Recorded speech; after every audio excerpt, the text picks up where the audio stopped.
This, what you have today, is called the military decree. They changed the name to constitution.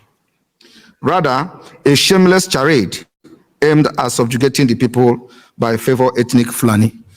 Where Fulani has no resources, Biafra has resources, and they have it in exclusive list. You can't utilize it. They take it from you. They become the MD of Nigeria Petroleum Corporation. They lead and head every department using the oil and the natural resources from your land.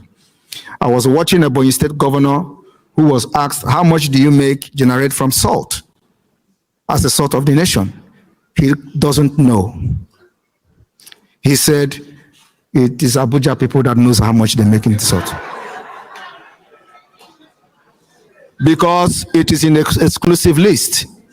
Fulani doesn't have land to know if they have the salt, they are going to remove it from the exclusive list.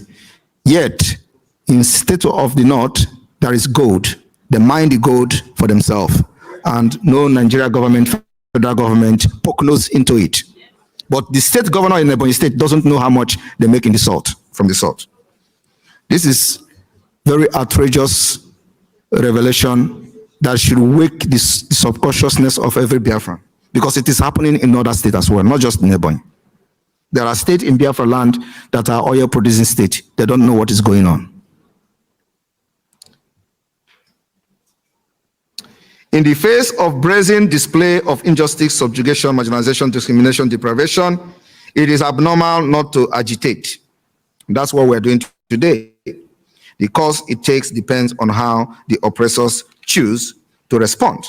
Whether they choose to send negotiators in honest effort to address the issue, or they double down and send the military and police.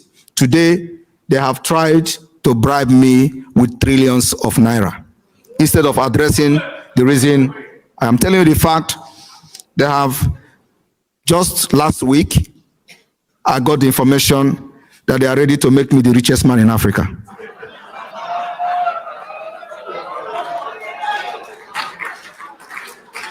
I said to them, does it mean that you people are not even interested in releasing Nnamdi Kanu? Because that is what it means. I gave a simple demand. Release Nnamdi Kanu, and then we can see how far we can go with that. And that particular demand continue to stand. Otherwise, Biafrans will continue to hit you the hardest way.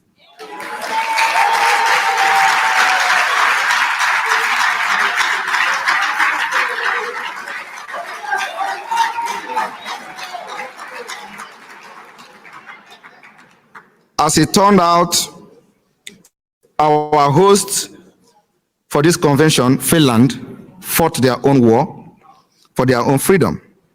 Most people of this world fight to the end when faced with threat to their survival and well-being. You can't call me a terrorist and then praise Mandela. You can't call me a terrorist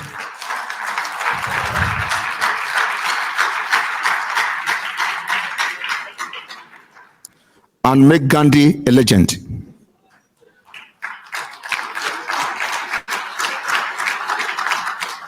However, my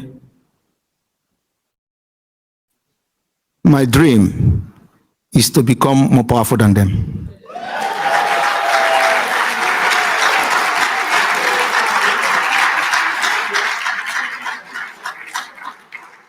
Because I know Nigeria is the most complex, complicated country, and I am fighting it in the same complicated way.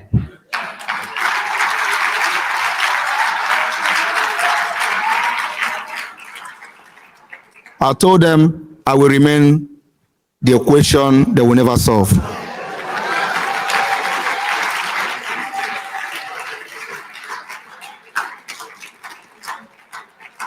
Some of you may not understand the reason why you are in Finland today is not just a coincidence. It is something that God has planned for many years.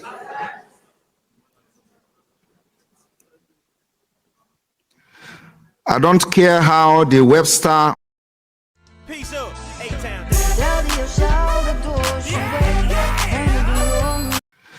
I don't care how the Webster or Oxford Dictionary define agitation. Based on our life experience, I stand here today to define agitation as a natural adaptation to threat to our survival and well-being. So it is normal to agitate. What is abnormal is not agitating in the face of threat to one's survival and well-being. Woe unto those that have chosen to keep mute while millions of their compatriots undergo unimaginable inhuman treatment on the scale Nigeria has imposed on our people. And there is many such people. During our preparation for the opening of the Biafra Administrative Office in Baltimore, United States, we wrote letters to the community. One church, Trinity Church, Baltimore, asked us, "You are not the only people from that country in this church. Why is it that you are not only, you are the only one talking about it?" Because the people in the church never cared. They are in the United States and they are living comfortably well. By the time the pastor saw the scale of the government-sponsored genocide in the land, he was overwhelmed and asked, "Does the U.S. government know about this?" The U.S. ambassador to Nigeria, Mary Beth Leonard, should answer the question. Of course, these are the people that are corrupt.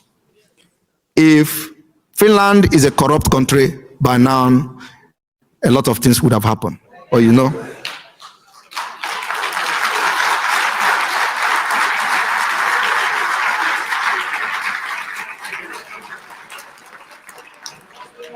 And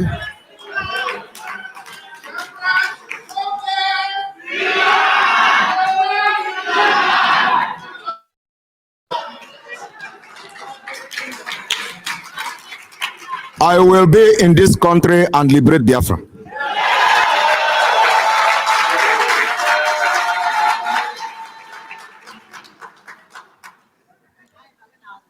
Also, the U.S. Secretary of State, Anthony Blinken, whose first action as Secretary of the State was to remove Nigeria from the list of countries where Christians are persecuted. That should answer the question as well. I want to remind you that Secretary Blinken removed Nigeria while he was on the way to Nigeria. He didn't even arrive in Nigeria before he removed Nigeria from the list. That's a sign of corruption.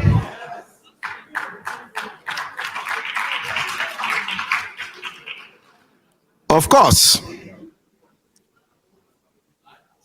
when he came to Finland, we submitted a letter to him. Whether he received the letter is a story for another day. But we submitted the letter to him. The U.S. government knows about the killing, but they prefer not to do anything and not to give it publicity. Because we have researched what America did during the Biafra War, and we know what to do. And what we have to do is to continue to fight Nigeria with everything we have.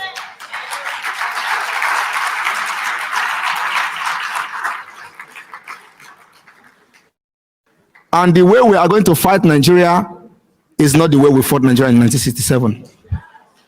We are fighting them systematically. We will see them, they will not see us.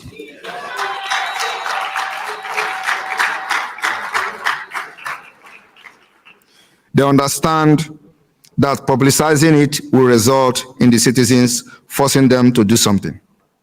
It was in response to publicity of the Biafra War in 1967 to 1970 that Bruce Merrock, aged 20 and a student at Columbia University, New York, on May 29, 1969, set himself ablaze at the UN building in New York City. The UN, Bruce, shortly after he died from the burns injury, as a 20-year-old and her of an infant family, Merrock Fortunoff, he had a bright future ahead of him. He did not have to do what he did. But seeing the senseless massacre of Biafra during the Nigeria-Biafra Civil War was more than he could handle. and we dedicated our administrative office in the United States to him.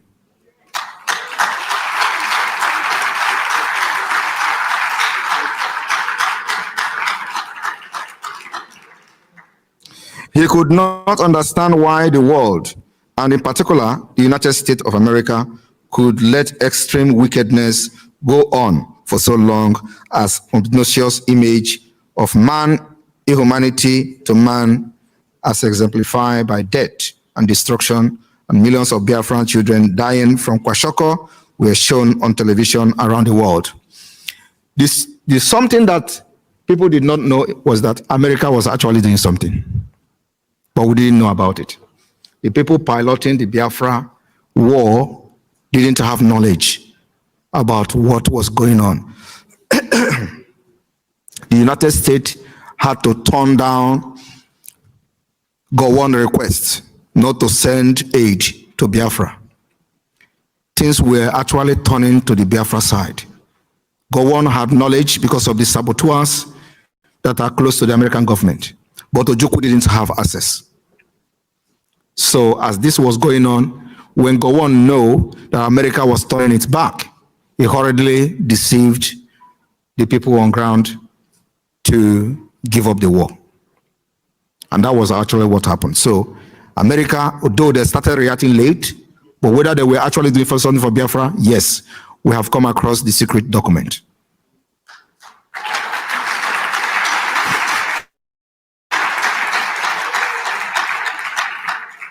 The difference is that this time around, we are going to fight Nigeria systematically.